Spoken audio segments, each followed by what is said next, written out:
The sun had just set, after the longest day of the year. Maxine was sat in her backyard content with life, looking out at the vibrant orange and pink hues in the sky. Today had been filled with so much fun and adventure that it was a day that Maxine would never forget. Let's take a look back at this morning when the sun was rising high in the sky. Around 7:30 a.m. Maxine awoke to the sound of her mother bringing her laundry into her room, although her mother was as quiet as a dormouse. The golden rays of the sun had also made their ways through the glass pane, making the room glow a golden color. Today was going to be a great day, Maxine thought. Getting up, Maxine got dressed and brushed her teeth. Slowly approaching the stairs, she heard an unusual sound downstairs, an unfamiliar sound. The closer she got, the stiffer she became, sitting on a stool in the kitchen, her worst nightmare? Jack Anderson. The school jerk. Jack was known as the school jerk for one reason and one reason only: he was nice to no one and didn't care about anything but himself. What could Jack possibly be doing in Maxine Scott's house? He didn't care about her, he didn't care about anyone, so why was he here? Maxine's mother looked up to make eye contact with her daughter.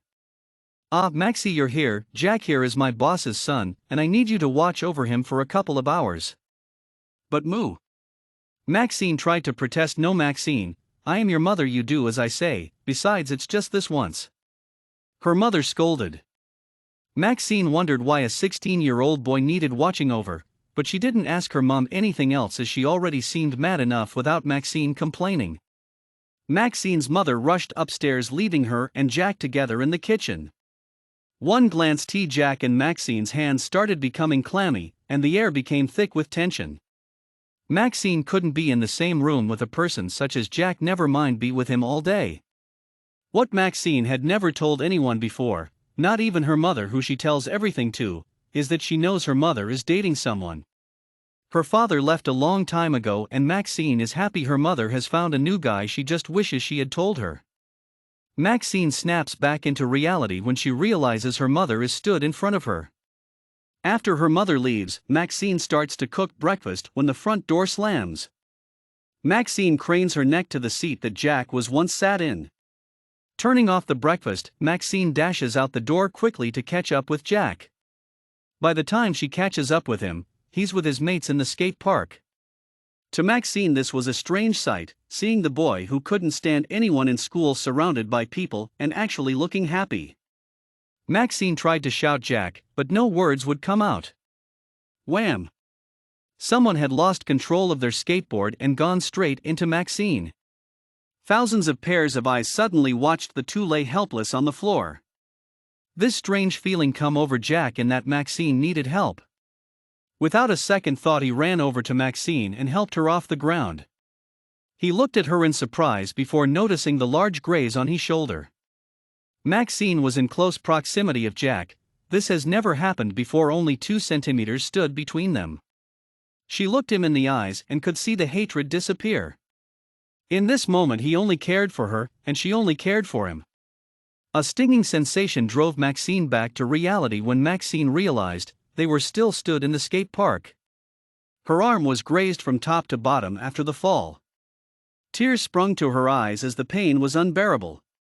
Home, that's where she needed to be, curled up with a book under blankets in the room that she called hers, but that was impossible when she had the school jerk to look after. The door slammed shut as both entered Maxine's home. Maxine was about to go upstairs until Jack grabbed her wrist. "Let me help you." Those were the words Maxine needed to hear. She was slowly crumbling, and she crumbled any more today, especially in front of Jack. The day was defiantly not going how Maxine wanted it to go. The sun was shining, so why could she? Life wasn't on her side. Jack walked back in with a cloth and some cream.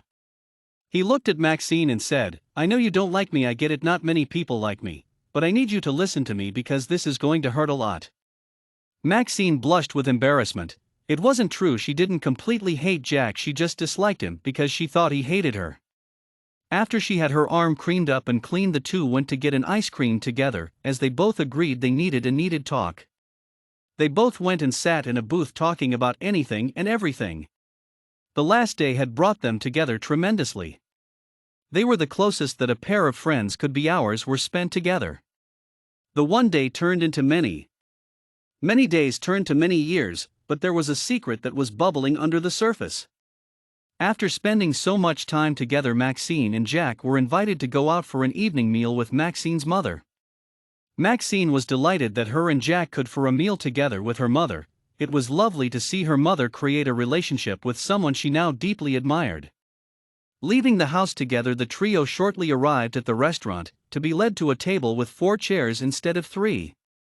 Maxine's stomach dropped. She knew something was going to happen. The only words that could come out of her mouth, however, were "th." The chair. Upon instinct, with a stiff upper lip, her mother replied, "It is meant to be there, don't ask any more questions." 5 minutes later, a man in a tartan suit arrived at the table. Mr. Anderson had arrived, Maxine's mother's boss, and Jack's father. "Maxine, meet my boss and boyfriend?"